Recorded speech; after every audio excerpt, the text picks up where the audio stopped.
If the Knicks were to win the NBA championship, I think the Statue of Liberty would get up and start walking. Who's your favorite Bengal of all time? Can't lie. It was you. My body language is unwired for football. So my body moves like I'm a soccer player. Basketball's making its way around the world, but a World Cup final, I mean, billions of people are tuning into that. Not even a real Knicks fan. Fucking poser. When we win the championship, I think New York's gonna burn down. Ladies and gentlemen, welcome to another episode of The Late Run. I'm your host, Raheemovich, with the main man, Chad Ochocinco Johnson.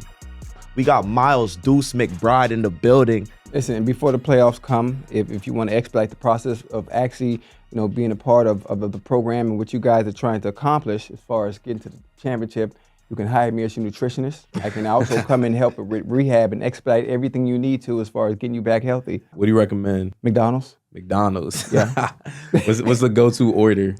For you, probably coming off of what you had, probably Big Mac, number one, extra cheese, no onions. Extra cheese, no onions. Yeah, we're gonna take the onions out because the onions can get in the way of rehab. Okay. And in the process of healing. Coke with no ice, so it gets through the bloodstream. Okay, and the fries will be lightly salted. We don't want too much salt, just enough salt to get everything back going right and healing the right way. Right. You need those electrolytes, bro. The fries got that. I got fries you. got that. You feel me? Yeah. You from Cincinnati. Yes, sir. Legend. You went to Moeller High School. Yup. So I have to ask the question. In your time growing up, who's your favorite Bengal of all time? Man, can't lie. It was you. Let's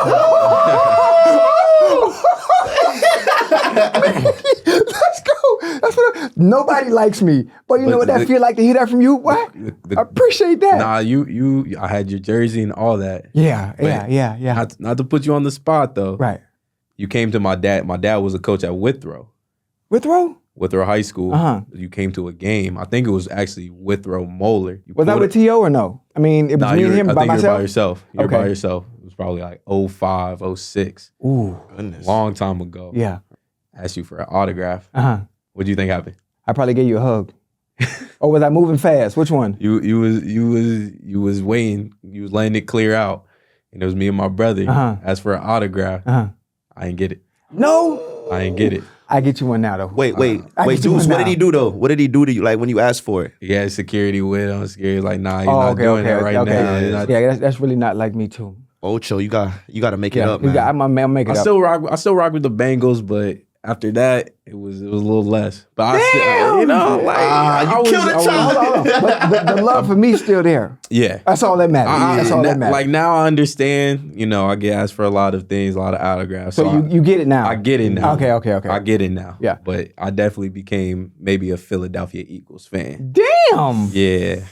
Donovan McNabb, black quarterback. Okay. So it was an easy transition. Right. They got a couple Super Bowls now, but Yeah. your career, what you did for the city, I always respect. Yeah. 100%. I'm still putting on the best way I can. Exactly. Even away from the game. Nah, for sure. Like all my friends still like heavy Bengals. Yeah. I mean, you know how since he is. Like, Yeah. They ride and die for the Bengals. So like matter what you what. did for the city, and like Carson Palmer, like all of that, like they loved it. Appreciate it. Listen, man, you still a legend out in Cincy to this day. Legend for sure. I love hearing stories like that because I think stories like that will be very minimal, especially as I come to grow and understand because of my success. Like those that are fans of mine are the meat and potatoes of why I am who I am. So I always tend to stop. I always tend to override any type of authority or security that's with me. I think maybe 2004, 2005, I probably didn't understand at that time. No, that's what I'm saying. Like I think now is especially how you got. The more you were with the Bengals and the rest of your time in the league. Yeah. Like I said, I'm a 5-year-old kid. I'm running around. I used to go up to my dad during games and ask him for money for the concession stand. Yeah. So I can imagine, and especially how I see it now in New York. Yeah. I understand. I try, but like it's funny. Like I try now to like give every single kid, but it's just not possible. It's hard. Yeah. It's not even possible. Like I'm running through pregame. And you got 50 kids. I'm like, I got a meeting. You got the pregame meeting. I'm like, try to sign as many as you can, and you move. But so it's not anything. I hold a grudge like that. Right. I wouldn't have done the show if I. I wouldn't have done the show if I was holding a grudge. But we're going to go to the Ocho where we talk about trending soccer topics around the world. Deuce, man, big year with the Knicks last year. Incredible atmosphere around Madison Square Garden. The fans, the amount of people that were just outside for y'all, bro. Like the sidewalk talk, all that was lit, man. Was lit. What do you think has more energy? A game 7 of an NBA Finals or a World Cup final? Oh, World Cup final. I can't even lie. Basketball's making its way around the world for sure. But a World Cup final, I mean, billions of people are tuning into that. For sure, man. Billions. I'm trying to go. I'm trying to be there. The fact that you have a girlfriend that is Brazilian, has that gotten you into soccer a little bit more to get you to understand the difference in how great their atmospheres can be as opposed to American sports? Yeah, no, it's on a whole nother level. Yeah. I think the best atmosphere in American sports is probably like college football. I think college football is like the tailgating, you know, how people like will come back just for that weekend. I mean, at West Virginia, we weren't even all that great, but people started tailgating on Wednesday, you know, for a Saturday game. Yeah. And like that still doesn't quite compare to like I went down to Brazil for a game. Do you remember which game you went to? Flamengo versus Fluminense. Ooh, big rivalry. Flu? Good rivalry. Yeah, exactly. That's the real derby, bro. I mean, they're setting off the Flares, the little smoke bombs. I mean, the chants, that atmosphere is special. What team does your girlfriend support in Brazil? Flamengo. You know whose club that was? Yeah. Vinny Jr. Vinny Jr. Vinny Jr. Ronaldinho. Ronaldinho played there. Yeah. That's an incredible team, man. And we talk about this all the time, man, like how that energy in Europe, that environment, even in South America, is just on a whole different level. And I was kind of able to see that last year when you guys went so far in the NBA, in the NBA playoffs, just seeing that energy, that excitement come to Madison Square Garden. But like, I also think to myself, like, damn, I wish I could see that energy in soccer in the US. You know what I'm saying? Right. Just people outside, everybody going crazy for their hometown team, like the way the Knicks is.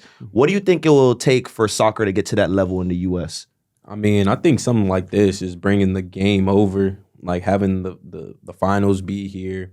I think people just got to embrace it. And like when all these other cultures coming over to America, you know, they're going to take over some of the bars, the pubs. And I think people just got to like embrace that feeling of like they're excited for their country to play. And, you know, we're a melting pot as a country. So it's like, I think that's a chance for us to come together and really enjoy something instead of, you know, separate. Speaking of the World Cup, who do you got winning it, bro?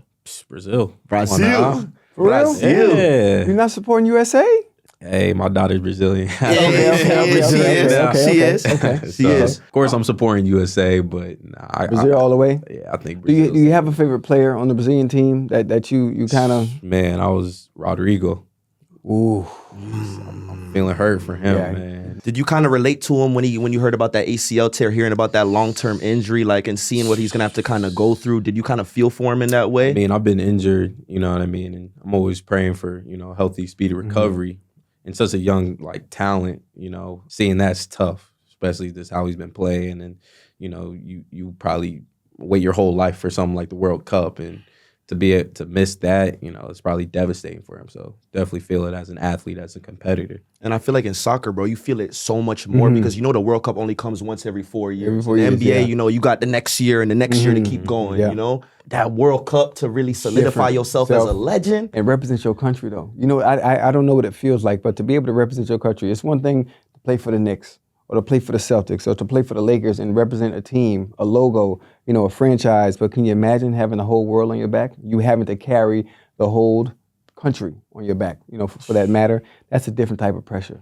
Not any other different country. type of pressure. Brazil, too. You don't come out. You don't come out play flag football. That's Olympics, man. Yeah, they I mean, I could. I don't think they allow me. My mannerisms, my body language is unwired for football. So my body moves like I'm a soccer player because that's all I've done the past 9 years. Yeah, I probably couldn't even run a route. I'm just being honest. If I wanted to go out there and run a route, mentally I know what to do. Right. But my body mechanics wouldn't move the same way because I've been on the other side of the bridge for so long now. That's funny. It's weird. Yeah, no, I was just talking about that, like how as athletes, like I grew up playing soccer. I played lacrosse, football, and like I just feel so out of touch and out of tune with those things now that I've been so dialed in on basketball. But I feel like kids got to stop like specializing so early and just keep playing other sports. Yeah. It helped me out in basketball for sure. Do you think that kind of stops us from being that great when it comes to soccer in America, though? Because we play in so much sports. Meanwhile, a kid in Brazil in the favelas, the only thing he knows is that round ball, the footy. You know, in America, we got so much options. Do you think that kind of stifles our potential, how good we could be in the world game? Yeah, for sure. I mean, it's so hard. Like, kids are just getting put basketball in your hand, get a football in your hand. Like, it's such a not quicker, but like, it's just like you see the out. You know, it's more like you see it more often to get out for football or basketball. Yeah. So I think like it's just easier to go with those sports. I think that's what makes it that much more difficult for us to be able to dominate, especially when it comes to soccer. Obviously in Europe, their way out, their green light, based on circumstance, is soccer. Yeah. So there's always a soccer ball at their foot at 4. For us, we have so many different sports to choose from, and soccer most times being the last, it's getting better now. It's getting better, but we have a long way to go before I think we can compete and have 11v11 be able to compete with any of the big clubs. For sure, man. And be honest, did you guys see anyone playing soccer like while you guys were both in Cincinnati as a kid and you playing professionally? Like Cincinnati, now we have FC Cincinnati and like that soccer culture. You see people storm into the game when Cincinnati played Columbus. But was it like that when y'all was there back in the day? Not at that level. I don't think, not at that level. Absolutely not. Obviously, my love for the game was there, but the way it is now, you know, going to the FC Cincinnati games, absolutely not. People marching to the game? Oh, no. Not even close. Not even close? Nah, not even close. Did you have even friends growing up? Were they playing the game like that? Or? Yeah. I played soccer for a while, and I had a lot of friends that played. Some played in college. But I think Cincinnati, like, youth-wise was pretty good soccer, but I think it just fizzled out because so many kids just would rather like go to Moeller, go to St. X, play football, play basketball, and, you know, just go to college like that. At the end of the day, man, it's a culture thing for sure, man. Yeah. Speaking of culture, the Knicks, man, y'all building up a soccer culture for real. Listen, Josh Hart, Chelsea fan, Jeremy, Arsenal fan. Are you hearing them in the locker room going after it? Are you guys talking about the game a lot? Yeah, I mean, every now and then, you know, those 4 o'clock, 3 o'clock Champions League games comes on. And y'all get a chance to watch? Yeah. We'll put them on in the locker room and talk about it. So I think it's definitely growing. And even the guys that like don't like soccer, like they're watching too, and they're like enjoying it because like I think as competitors and athletes, you see how hard they're playing, and then you start seeing the atmosphere, and it's a beautiful game too. And I think we just appreciate that. I think it's crazy too because like the Knicks have that culture where it's like when you go to that stadium or when you go to that arena, you guys are hard as fuck to play against. You know what I'm saying? Like you know you're in for a battle. It kind of reminds me like, as an Arsenal fan, me, like I'm loving my team right now. Like when you come to Emirates, it's hard as hell to beat y'all. And I love that comparison, seeing you guys watching Arsenal games on the TV in the locker room, because it's kind of also like you're supporting another team that has a similar mentality to you. You know what I'm saying? So it goes deeper than just watching. It kind of goes with like along the lines of like when you an athlete and you see other athletes doing good shit, you want to support. Yeah, absolutely. I'm a Napoli supporter. You being a soccer fan, Brazilian background now that the missus is Brazilian. Who do you support? What team? I mean, definitely South American wise. Because of you? Yeah, Napoli. There we go. Right, who you got? But my dad played basketball in Germany for 10 years. Okay. So they would warm up playing soccer, and he started liking Bayern Munich. Wow. So, Powerhouse. I mean, they're winners. And then my brother was playing for Leverkusen when they just won it. Yeah. So he was over there with all the parades and celebrations. Right. So I wouldn't, honestly, like I was with soccer as a kid, and I got away from it. So I'm kind of just getting back into it. So I'm not like heavy on one team, but most games I'm catching is definitely like Barcelona with, you know, Lamine Yamal. Hey, like, nice. He's with it. Different. Like, he's different. We're gonna get into real talk where we debate the tough questions. Listen, man, what's harder? Playing for the Knicks at Madison Square Garden during the playoffs, or taking the field at MetLife Stadium in the World Cup final? The World Cup final? You got it. It has to be. And you think about the history of the Madison Square Garden and all the players that have played there. Yeah, that's the one thing though about Madison Square Garden though, because it's a really special arena. We're not just talking about ain't just anywhere. Any other place, Ocho. Different. Like, you know what I'm saying? We're talking about Patrick Ewing. Yeah. The history that Madison Square Garden arena has, also the fandom. Like the fandom that the Knicks has is probably the closest you'll get to the NBA in terms of like fandom, how it is in Europe. 100%. Like I think when PSG won it last year, and how Paris was like going crazy. I think New York would burn down. If you guys would have win. When we win the championship, I think New York's going to burn down. You know what? I feel the same way. When they went on that run, I think I was on the show with Shannon. I said, listen, and Stephen A was going crazy all season long. If the Knicks would have won the NBA championship, I think the Statue of Liberty would get up and start walking. Oh, for sure. She will leave. Yeah. She will leave. I mean, they go crazy here. How do you guys handle that pressure of like, yo, the city's been dying for a championship every season. We waiting for this opportunity. How do you guys kind of handle that pressure? Because it's very unique compared to other NBA teams where you might go and there's not really that much pressure. You know what I'm saying? I think it's our focus. Like, I know, like, just losing last year, my focus, my approach in the summer was locked in.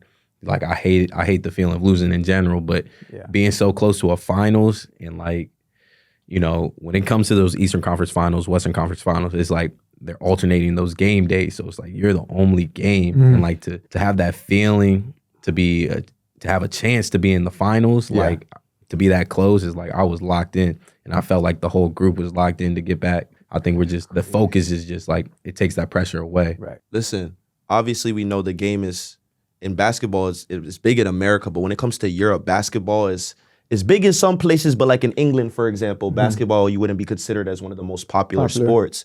But if every Premier League team had a basketball team, do you think the fandom of basketball in England would improve? Absolutely. Yeah, absolutely. I feel like a lot of kids, it's almost in the reverse. Like the way kids aren't focused over here on soccer, if you start showing up with some basketballs over there, some superstars over there, like there'd be a lot of kids, you know, especially the way it's a cultural hub over there.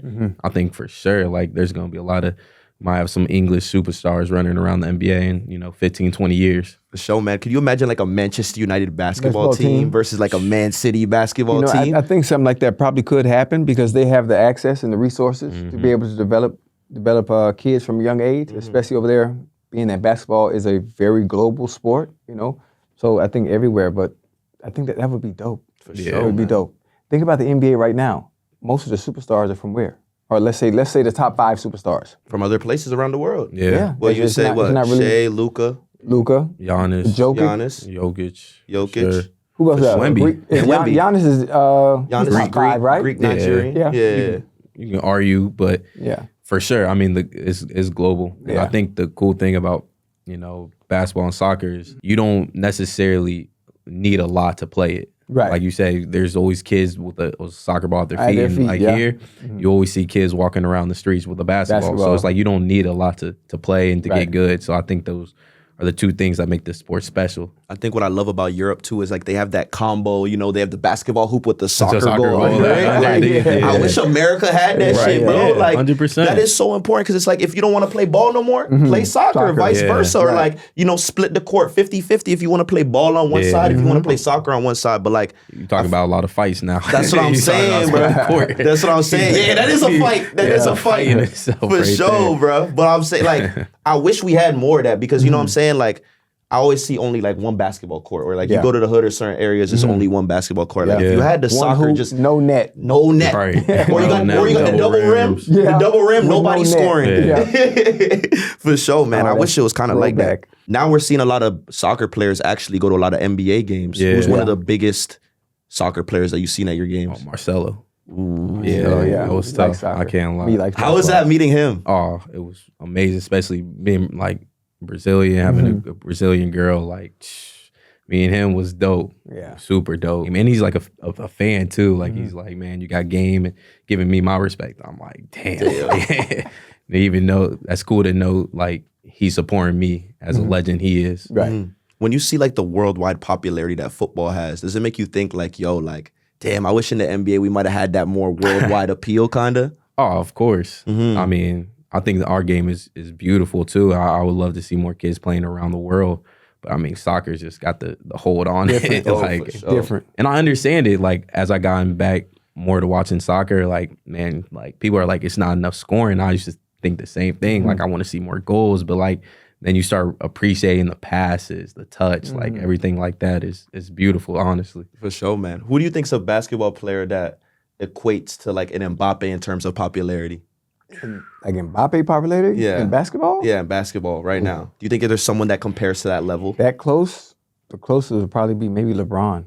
Yeah. And that's crazy because that's what I mean. That's the pinnacle. You're thinking like Mbappe arguably might not be the number one. He's not the number He's one. not, ever. yeah. Who do you think's the number one for you? Probably Messi. At this moment? Right now, yeah. You're Messi. taking a current Messi over a current Mbappe. Are we talking about skill or fame-wise? Notoriety. Or visibility. Oh yeah, exposure. visibility. Oh no, Messi's big. No, I'm talking about in terms of like current players who are like relevant in Europe right now. So I'm not talking about Messi. Oh. I'm more so talking about like Champions League, what you watching on TV right now. It'd probably be Mbappe. Probably be Yeah, Mbappe, I right? think it'd be some people on Mbappe's heels, especially in that area too, that are playing really well. But I find it very interesting that like, Mbappe's competing with like LeBron in terms of popularity already. Like he's my age. You know what I'm saying? Yeah. And that's insane. You're thinking about LeBron been in the league for what? 20 plus years. Yeah. You feel me? So it just shows you how crazy people see it's soccer around the world. It's different. We've teamed up with DraftKings Sportsbook to bring you today's episode. Look, if you're watching this show, you already know the beautiful game better than most. So why not put that knowledge to work? DraftKings Sportsbook has a massive offer right now for new Sportsbook customers. Bet $5 and get $300 in bonus bets if your bet wins. Just $5. Win your bet, and DraftKings drops $300 in bonus bets in your account. Sign up with promo code TheLateRun to claim it. Love the live action? DraftKings has you covered with live betting and player props right as the games are happening. New Sportsbook customers bet $5 and get $300 in bonus bets if your bet wins. The crown is yours. We got Ocho's props presented by DraftKings. We're going to be looking at what stage will Spain go in this World Cup, man. How far do you think Spain could go in this World Cup? Semifinals. Semifinal finish for the Euro champions. Yeah, I got them losing in PKs. I'm not going to tell you the who, but it's going to be heartbreak. We got to give you the props. Group stage 4,000. Last 32 plus 275. So they're projected to make it there. Yeah. Last 16 plus 400. Quarterfinals 500. Semifinals 500. Runner-up 600. Outright winner 450. Lamine Yamal. What can he do with his magic on the biggest stage? I think that's going to be the biggest question, actually. Do you think Lamine Yamal can handle the pressure I don't even think Spain has placed on him? I don't think he views it as pressure. He's out there having fun. I mean, when you're that young, you don't even view playing on the biggest stage as pressure, including the World Cup. You're just out there doing what you always do, is having fun, just playing soccer. Do you see them or project them reaching the final? Would you be surprised if Spain... Oh, absolutely not. Too much quality on both sides. Too much quality, Too much man. quality. I think at the end of the day, man, a lot of people are interested in seeing what Lamine could do, but the overall structure of the team is very important as well. They got Rodri, you know what I'm saying? They got Nico Williams, other parts. So it's going to take more than Lamine to get it done. Who do you think will be that player on Spain that will be a focal point for them other than Lamine? I think he is the focal point. He's the one. I mean, you watch Portugal, Cristiano. You watch Argentina, Messi. They're just the focal point. For sure, man. Love that. Thank you, DraftKings. Let us know down in the comments, where do you think Spain will finish in this year's World Cup?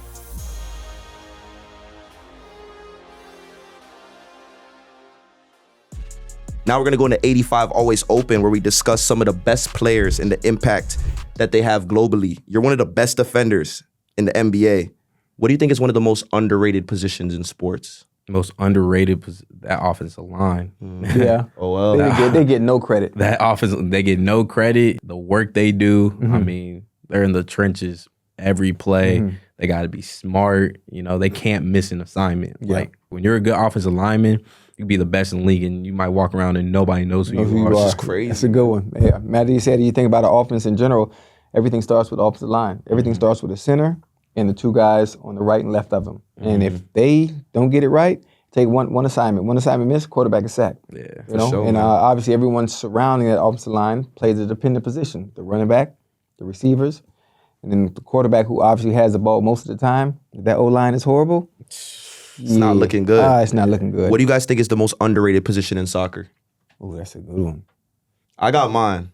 Who? It gotta be somebody. Yeah. It gotta be a defender, huh? It got to be left back. Yeah, I was going to say Left back, I ain't bro. gonna say it. Gotta Yeah. be a defender. It got to be left back or right back, bro. Yeah. You know how hard it is to defend somebody 1v1 for 90 minutes? Like, they gonna beat you eventually. Yeah. You feel me? You just got to hope that they don't score and assist after they beat you. Right. You know, but for 90 minutes, you going back and forth, Yeah. attacking and defending. Your lung capacity gotta be on a million, bro. Legs get tired. And I think also goalkeeper might be I there was too. going to say, like the goalkeeper, like they probably don't get the love they should. They don't at all, because for them it's like make or break. Like if you could play that whole game, you make one mistake. It changes the trajectory of a game. And goalkeeper you got to be crazy. you got to be crazy. Something got to be wrong with you. You got to have a few screws loose to play goalkeeper. All goalies I know are a little fucking crazy. Something's wrong. All of them got a little loose screw for wrong. sure, man. Yeah. Who are some of the hardest guys you had to defend in the NBA?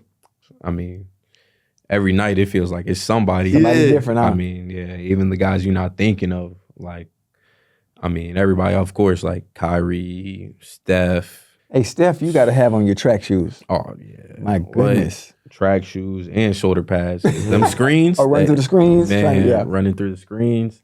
It's different. I mean, every night, like De'Aaron Fox one night. You know what I mean? Yeah. Like speed. Like you got speed. Sometimes you got Russell Westbrook who's trying to post you up all night. Right. You got Damian Lillard. You know what I mean? It's just so many different like guys to a night, and then you got to switch on to a 6'9" KD or 7 foot KD, whatever, however tall he is. You know what I mean? It's just a different matchup. And I think that's the funny thing about our team is like we don't really see it as individual matchups. Right. We try to do it as a team. Right. So I think that's always the funny thing with us is like we don't view it as you got him tonight, you got him tonight. It's like, you know, if that guy goes off, it's on all of us, not on his main assignment. Right. Hey, do you ever go into games? Some games, like you think about it. I think as a receiver, when I'm playing the DB, every DB is different every game, depending on who we're playing. And the one thing that I always thought of is I have to keep him thinking every time. Yeah. I have to think him guessing. Yep. When you play defense against different defenders, do you have to have a different game plan for you in order, based on skill set, what they can do? 100%. And know what to take away? 100%. So at that point, I'm assuming, like, for me, it was more of a thinking man's game. It's not about technique or skill. It's adding the technique, but trying to outthink him as opposed to just beating him with skill and talent. Yeah, because I mean, some nights you can have all the skill and talent you want. Right. And that guy's just, you're trying to limit them to what they don't want to do. Right. You know what I mean? Because right. it's the NBA. Like everybody can get to a spot. Everybody can dribble, pass, shoot. So it's like, what are they like least likely to do? Can I force them into that as much as I can? And that's the thinking part is like, can I outthink him to beat him to that spot to make him take the jumper he might not like the most? Right. And he might make it that night. You know, he might go 9 for 10.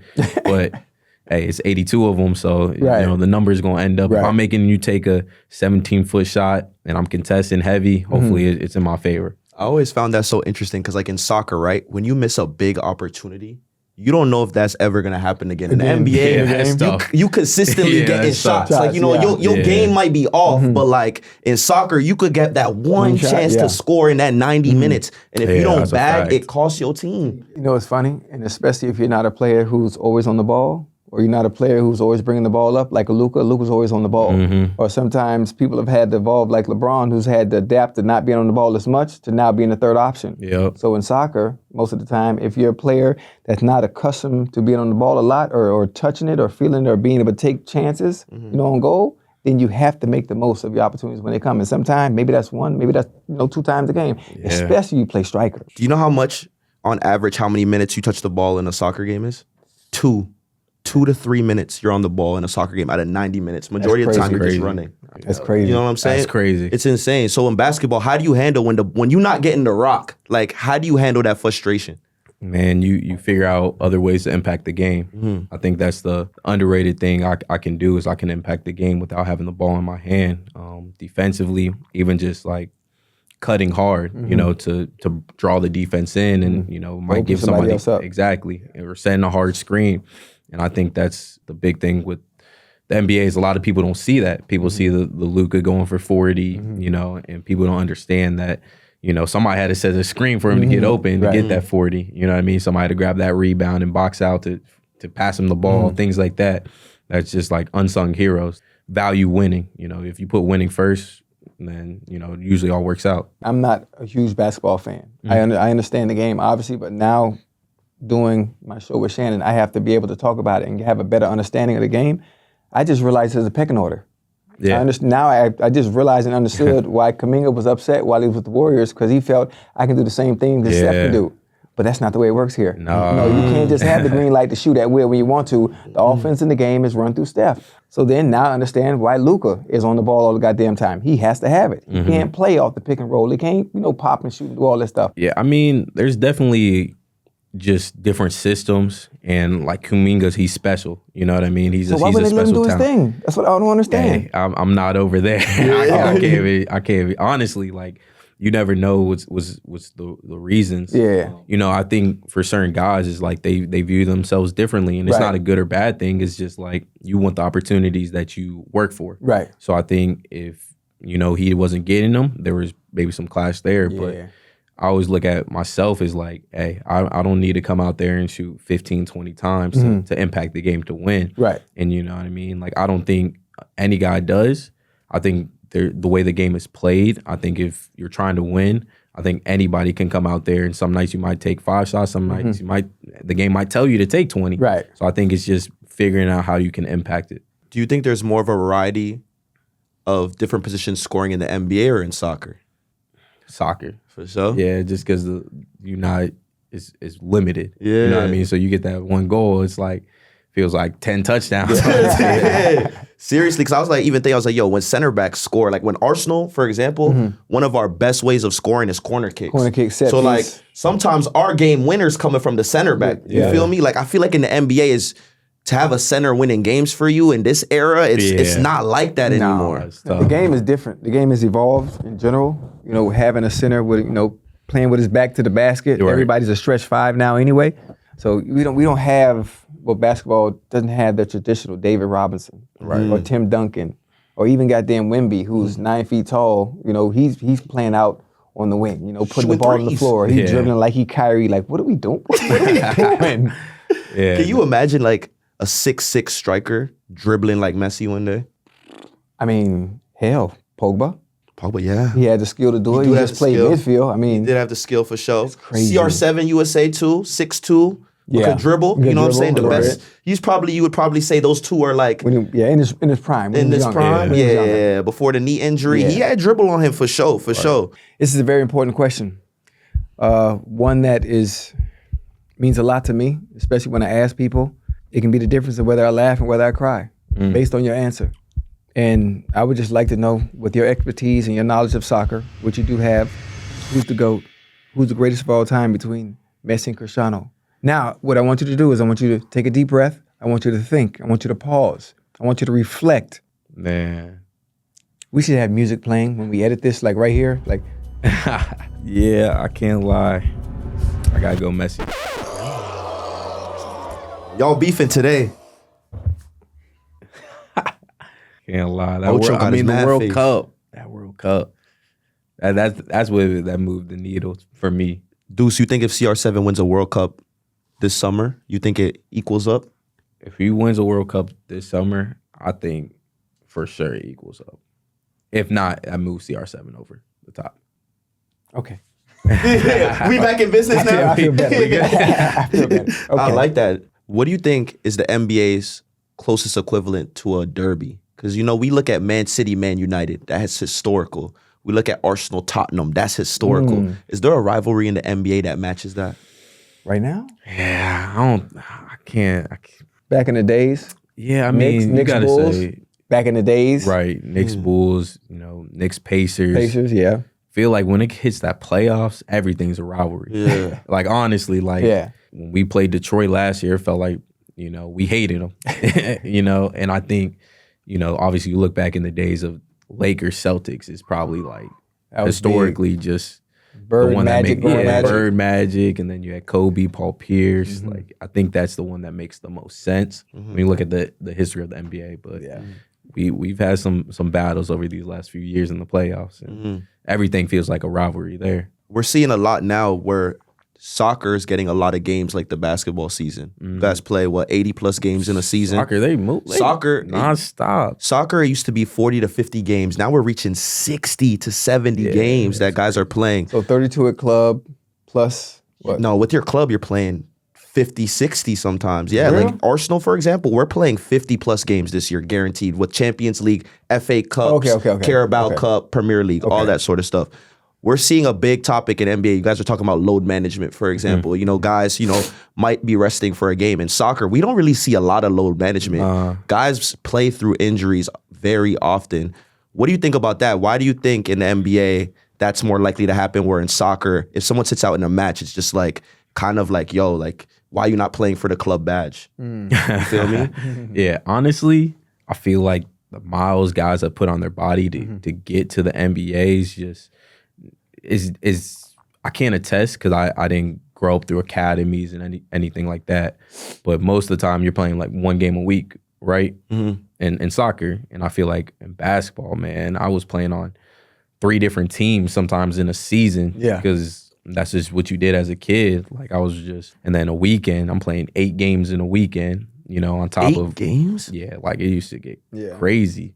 Like my school team, 6th Especially grade, played like 80. Exactly. My coaches loved putting us in tournaments. I mean, we're winning, so we just kept getting in tournaments. Now I'm playing with another team.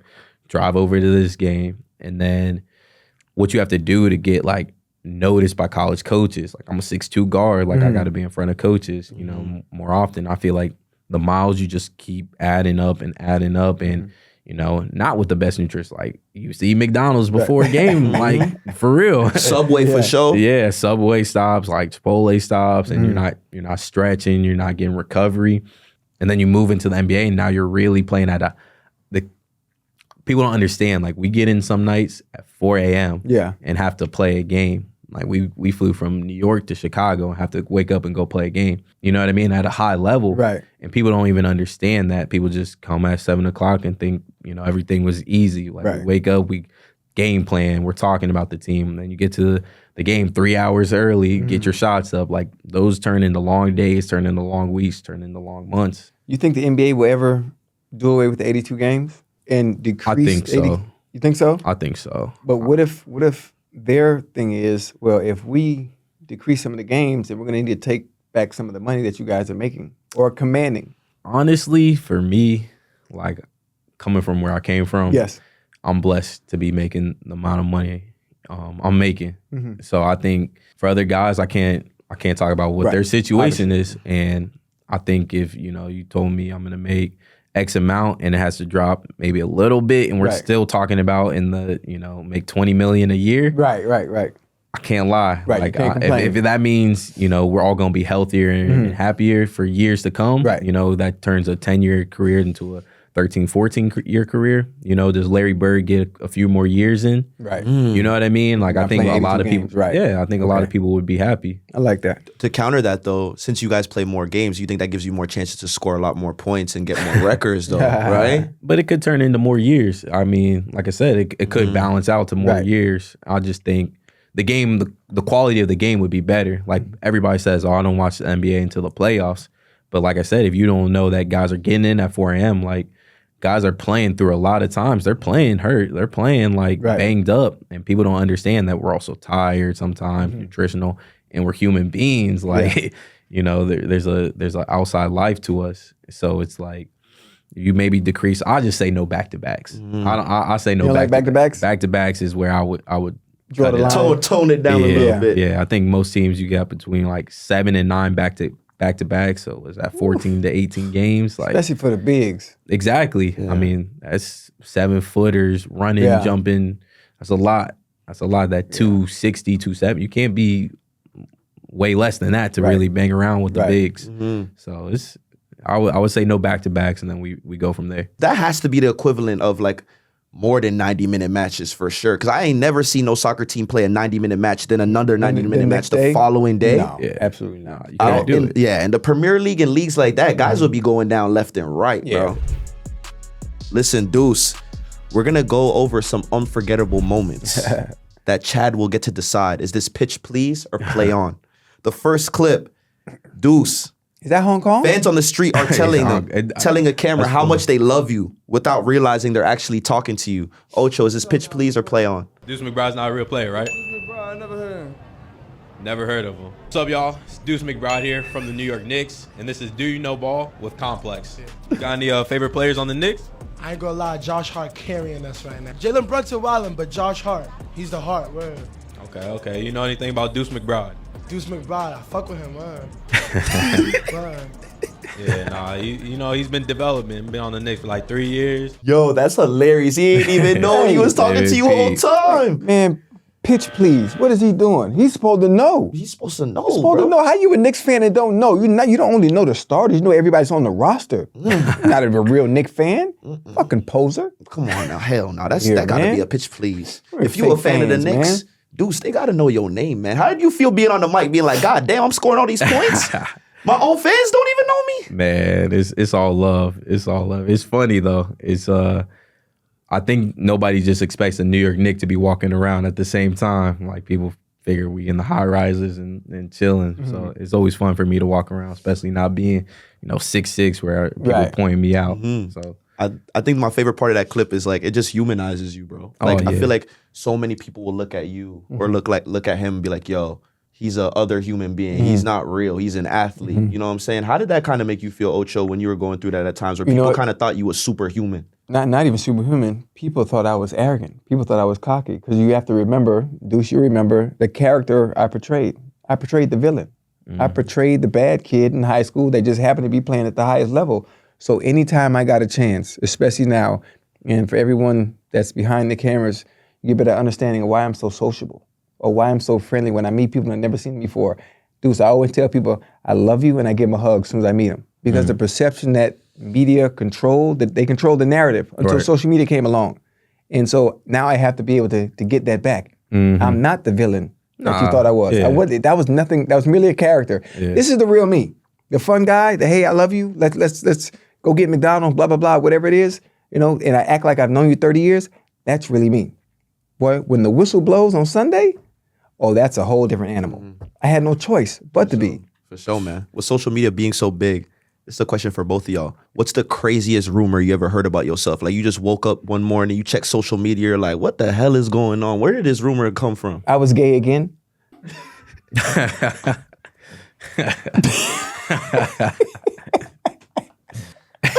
That would be a crazy rumor to wake up to for sure. For sure. Yeah, you missed the again part. Yeah, I did. See, I peeped the again part. I did again. I was like, wait. Hold up. Yeah, I pulled that in nowhere. Yeah, I know. What about you, Deuce? For us, it's just trade rumors. Yeah. Trade rumors is constant. People saying this guy doesn't want to be here. It's a bunch of fake talk until you hear from the person. Right. So trade rumors are the craziest. Would you say those trade rumors are usually accurate or inaccurate majority of the time? Inaccurate. Inaccurate. Unless it comes from the right source. Yeah, and I mean, I don't even know how many are the right sources. So. When it was Woj, you were like, I might be getting traded tonight. Yeah. When it's Shams, you might have a chance. 70-30 with Shams. Yeah. But with Woj, when he said you go into a city, you go into a city for sure. I think also management, they always start that. They start the fire every time. They start the fire every time behind closed doors to get the ball rolling. Like, I'm going to tell you before it even happens, A.J. Brown can end up with the New England Patriots. Don't say that. Yeah, I'm telling you, no, he will. Watch. After either post June 1st or after June 1st. That'd be insane. Yeah, because the fire keep getting started from sources all over, but when it comes to certain players like that, at that level, there's always truth to it. What was the NFL team that you were always linked with, but you never ended up playing for them? Well, I was in Cincinnati, 11 straight, and then I didn't even have a choice. Once you hit year 10 or 11, I mean, you out the door anyway. Mm-hmm. They sent me to New England. I didn't have a choice. I was traded there. Would I probably pick New England to go to based on the way that offense is run? Probably not. Yeah. Where would you have, if you had your pickings of choosing at that time? To Miami. Oh, yeah. Yeah, I would have went to Miami earlier. Yeah, I would have went to Miami. Who was quarterback? Back then? Penny? No, not Pennington. Damn. I don't remember who the quarterback was. But they were loaded over New England, and their offense is run from the inside out. Unless your last name is Moss, and you just different, I wouldn't have had much success there. And when I did go there, I didn't have any fucking success. And they didn't really need me. You got Edelman, you got Wes Welker, you got Gronk. They was being fucking greedy. They was being greedy.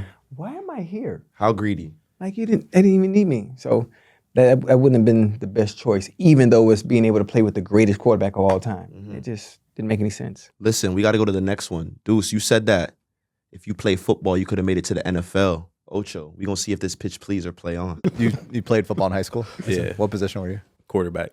If you say you had to stop basketball and you had just pursued football, where do you think your ceiling would have been? Definitely NFL. Really? Yeah. Who was like? Were you like who was your comp? 6'2". Oh, you'd have been good. Who was your comp? Your NFL comp? I don't know. That's a good question. I feel like you. No. Jaden Daniels. Jaden Daniels. Ooh, Ocho. I like that. Pitch please or play on. There are a few NBA players I think because they played the game in high school, and if they stuck to it, if they were able to make the NBA, they probably would be able to make that transition into the NFL. Deuce, Allen Iverson, Ant-Man, and Didn't Braun play for a couple of years? Bron played receiver, tight end, but I think he's too tall. Too tall? He'd be exposed. He'd get hurt bad. He'd get hurt bad unless he played defense like DN or something. There are a few. That's just off the top of my head. For sure, But man. once you've done it and you're young and you've done it for a while, and then you transition into what it is you want to do at the highest level, I think they could, because it's the mindset. I was about to say this, Sure. the mentality. Once Like, you got the mentality, you good. people have the physique to do it, but like, do you have that mentality? Like you said, when you step across those lines, Different. that somebody's trying to take my head Head off. off, it's Every different. single play, like that's a whole different mentality. And if you've never like got hit, blindsided, or anything like that, and then got back up, hopped in the huddle, called the next play, like you don't have that mentality, like you can't just get that mentality. You know what I mean? It's either in you or it's not. What is it like getting tackled? Because I ain't never played football ever. Well, it's the same. It's On the pitch. Nah. Slide tackling. Listen, the game of soccer is just as physical. But you ain't Maybe a having little someone, bit- yeah. Maybe obviously NFL's a little different, but at the highest level, soccer is just as physical as NFL. It's physical, but one thing I'll say about NFL, dog, like when you see someone get smacked so hard, they helmet coming on. Come on, bro, oh yeah, oh that's me. You talking about me? I think I see. So you talking about me? Or that one clip where you try to tackle, bro. When you try to block Ray Lewis. When you try to block That Ray kills Lewis? me. Yeah, That kills me he every got me time. good. Because I tripped over my shoestring. That's what happened. Yeah. Listen, man, we gonna go into You Mad now. We gonna look at some of our angriest internet trolls. Yo, Chad, some guys are calling you slow. Slow. They said, man, shut your ass up. I doubt you even faster than I show speed right now, much less Mbappe. Because you said you was faster than Mbappe. I am. Who's faster right now, Deuce or Chad? I don't know. I'm in shape. You're in shape? Yeah. 'Cause, you know, I'm getting ready for a soccer tournament. So I've been running. I'm Deuce, I think on the court, I got it. on the court. Okay, yeah. Yeah, on the court, I got it. On the field, you got it. Yeah, I like that. when you're on the football field, like what was like your 40 time? Do you remember? Last time I ran a 40, probably like my freshman, sophomore year, I was probably like a 4.5. Oh my God, for a quarterback? 4.5, yeah. That's fast as hell. Yeah, it's fast. It's fast. Yo, you got some obviously, wheels, bro. you talk to NFL people, they be like, 4.5. The difference between 4.5 and 4.2 is this. That's it. That's it. I think the difference between a 4.5 and 4.2 is technique. You could have a Think so? 4.5, but if you have the technique to beat somebody, you Yeah, got it on the yeah, line. yeah. Like, you know what I'm saying? Like people used to always say like, you weren't the fastest wide receiver, but you had the Quickness. technique and the quickness with yeah. it. You know what I'm But saying? what- So that's why the game is not always about that straight line Yeah, speed. no. The funny You thing feel me? about it, you think about Jerry Rice, he ran a 4.6. Who's the greatest receiver of all time? Mr. Rice. Hey, man, the game of football is not played in a straight line. You know, having speed is a cherry on top, but having all the other attributes that make you a good player at whatever your respective craft is much more important. Deceleration's huge too. Yeah. Being able to stop, like people. And then rig, yeah. Who do you think has the best of that in the NBA? Like that stop start? Because like in soccer right now, I'd say what, Jeremy Doku? Yeah. In terms of he's stop yeah. start? Shifty? stupid with He it, got yeah. it. Who do you think would be like the NBA equivalent of that? See, people would be surprised, but like a guy like Luka, Luka Doncic. He looks so slow on TV. that's the thing. It's his stop start Oh, that okay. people you can't time it. Right. And only he knows when you're gonna do it. So Right. like you really don't understand it until you're guarding it. Yeah. You know what I mean? Like even Jalen, like his stop and starting, like it's not always like you said, the fastest straight line. Right. But it's that stop. And then I know I'm going. Right. And then you have the manipulation with the ball to throw between your legs because you know you're stopping here. You know what I mean? Yeah. Like it's guys like that where you're just not thinking, oh, he don't look that fast. But it's that, oh, I can stop on the dime right now and change direction. Right. So it's like that's tough to guard. So it's like those type of guys where it's like, how they look so slow, but they get where they want. Right. In soccer, that shit is critical, man. If you got that stop start and to beat a defender, you might not be the fastest, but you have that fast twitch muscle to kind of get going, get him unsettled and keep going again. Yeah. I feel like that's the thing that Messi's known for, man. Yeah. Like, you know what I'm saying? Getting the defender, shifting one way, going the other way. So you can't stop It's that, so funny, bro. but Messi was quick and fast. Though. Yeah. So once he gets you leaning one way and go the opposite, He lit. you done. He gone. He Crazy. gone. Listen, Ocho, another comment said, the only race Ocho winning against Mbappe is to McDonald's. They roasting your McDonald's love That here. too. That too. I don't like that. I don't appreciate that. That one hurts. You feel me? It does a little bit. Ooh, I like this. Do you think Mahrez' first touch is better than Berbatov's? Mahrez? Yeah. Ooh, that's a good one. Mahrez has a phenomenal touch. I'm still going with Berbatov. You going Berbatov? Yeah. He had that legendary one. Stupid.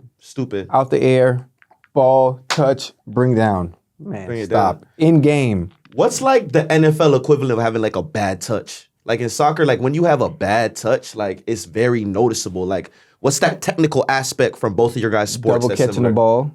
Double catching? Yep. Double catching the ball. Like, Yeah. Or hit your chest and then yeah, juggling it. But I mean, actually catching it, but still not catching it clean. Like fumbling it around a little bit. You just don't look, it looks sloppy. Yeah. You know, it looks sloppy, yeah. What do you think for basketball it would be? I mean, honestly, just touch around the rim. Bad touch around the rim. Ooh, yeah. You see some clips where they keep on trying to pat it down the rim and it's not going in, bro. Yeah. I'm not gonna lie, that's me playing ball, bro. I was so bad at basketball. I got picked after the white kids, bro. Oh, man. Like, good thing I stuck to soccer, bro. Yeah. Thank God, bro. Yeah. Hey, speaking of touch around the rim, have you ever seen anyone with a package when it comes to finishing close to Kyrie? Nah. Not even close. Not even close. Kyrie's got it. Yeah, that's dude. Kyrie's got it. Special. He's like the Neymar for me, bro. Yeah. Like that guy that everybody respects genuinely just for their ability, like straight ability. Like forget accolades, forget trophies, forget championships. Creativity. You put him on a court, you put Neymar on a soccer field, you gonna see some shit that you've never seen before. Yeah. We're gonna go into our 85th minute. We're reaching the end now. We're gonna settle debate once and for all. We're gonna go head to head, player to player. Chad, you're gonna argue soccer. Deuce, you're gonna argue basketball. Which sport has the better athletes? You guys ready? Ooh-wee. Let's do it. Who's faster, Deuce McBride or Kylian Mbappe? Mbappe. I'm probably giving it to Mbappe. I mean, what is he?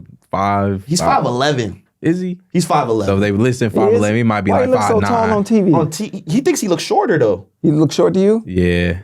He look He tall. on TV. 5'11". He is? That's Yeah, it? he 5'11". I think Mbappe is the only person I haven't met yet. You haven't met Mbappe He's yet. the only one. Yeah. He comes to NBA games for sure. He loves basketball. Yeah. Nah, we got to make that link up happen for sure. Who do you think has better footwork, Jalen Brunson or Lamine Yamal? Can't lie. I'm giving it to JB on the footwork. I like JB. You giving it to JB over Lamine? JB is nice. To be able to do what he does at his size with the best is different. What is it like for you going up against like 6'8", 6'9", 7-foot giants? Like, how do you even get shots over these guys?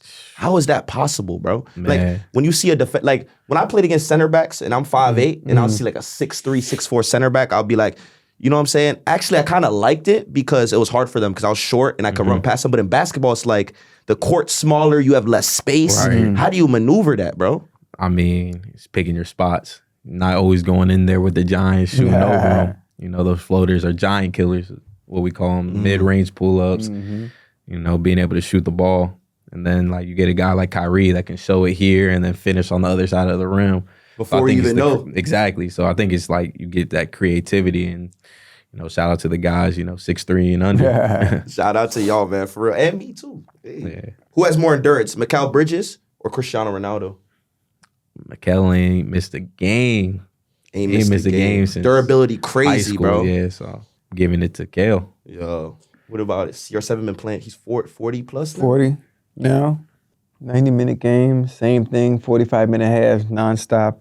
Mikal Bridges, most of the time, he takes on the most elusive offensive player, right? Yeah, usually he's Ooh, that's a tough one. That's what I mean. Like he's on those guys most of the night, and he's not missing a game. Not missing a game. You got to respect the availability of a guy like that, bro. You got to. That's the best availability. Yeah. It might have to be Bridges. I seen CR7 injured at some points in his career. You know, he had the tendinosis who kind of affected his speed. Yeah. You know what I'm saying? But to play till you're 40 is no joke. Bro. Yeah. I'm gonna go with Mikal. You going Mikal? Yeah, I'm going Mikal.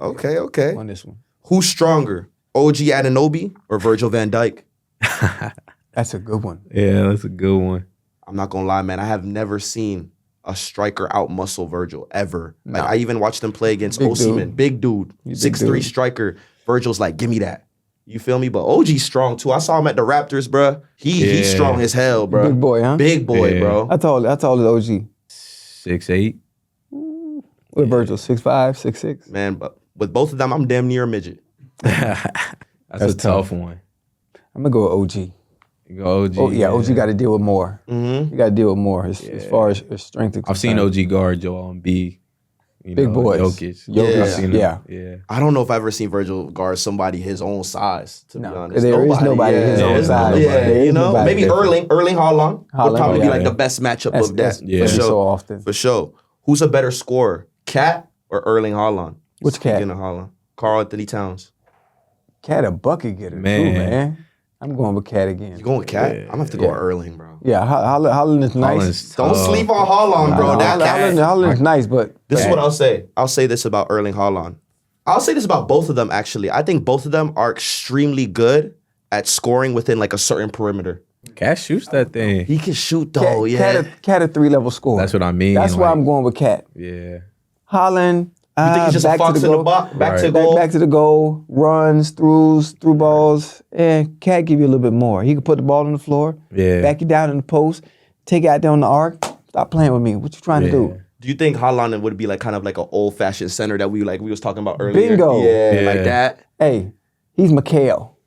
Patrick Ewing. Yeah. Yeah. He kind of to got me. that. He To got that me. old school striker. He's not going to do much 1v1. Mm-mm. No. He not at all. This is the last but not least. Who works harder, Josh Hart or Declan Rice? Oof.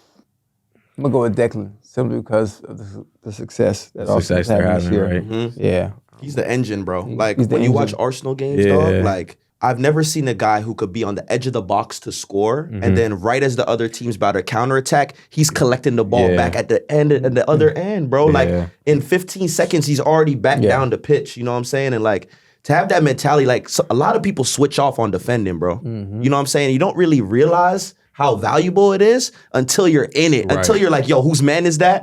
And that And man, then not, you see the other you know what I'm saying? Yeah. Has that ever been frustrating to you? Have you ever been like on a team of where like course. someone's not defending, they're not picking up the slack, Yeah. how much it kills the team structure? It's definitely tough. Yeah. Growing up, always, got to deal with somebody that don't want to defend, just worried about scoring. But I can't lie. Josh is our engine. He played both ends He of the played court. both sides, and he don't ask for the credit. So I got to give it to Josh. For sure, man. That's incredible, man. We have Deuce in the building here with us on the late run. We appreciate you, brother. We're so happy with your success, man. From WVU to going to the NBA, making a name for yourself, especially in a city like New York, man. One of the toughest markets in the NBA. You doing your thing, man. Thank you so much for making time with us today, brother. Man, appreciate y'all for real. Yes, Cincy sir. legend over there, man. 100%. Thank you guys for watching another episode of The Late Run. Make sure you like, comment, subscribe, and let us know in the comment sections if you're going to be watching the Knicks potentially win the NBA championship this season. If you need me, call me.